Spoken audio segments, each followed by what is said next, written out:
Hi friends, அஸ்ஸலாமு அலைக்கும். எல்லாம் எப்படி இருக்கீங்க? இன்றைக்கி என்ன பார்க்க போகிறோன்னா எக் ஃப்ரைட் ரைஸ்.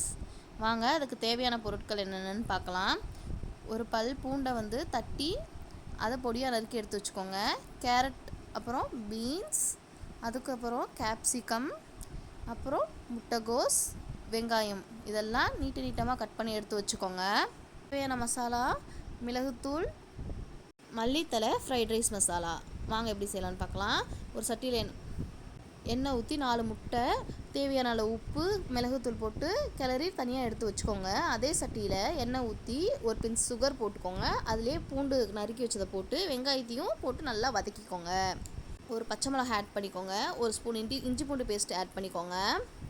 லைட்டாக வதங்கினோன்னே அதில் தேவையான காய்கறிகளை ஒவ்வொன்றா சேர்த்திக்கோங்க. கேரட் ஃபஸ்ட்டு சேர்த்திக்கோங்க. அப்புறம் கேப்சிகம், பீன்ஸ், முட்டைகோஸ் எல்லாத்தையும் ஆட் பண்ணிக்கோங்க.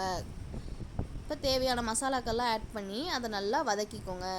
அதுலேயே வடித்து வச்ச ரைஸு போட்டு கிளறி எடுத்தால் சூப்பரான ஃப்ரைட் ரைஸ் ரெடி. ட்ரை பண்ணி பார்த்துட்டு எப்படி இருக்குன்னு சொல்லுங்கள்.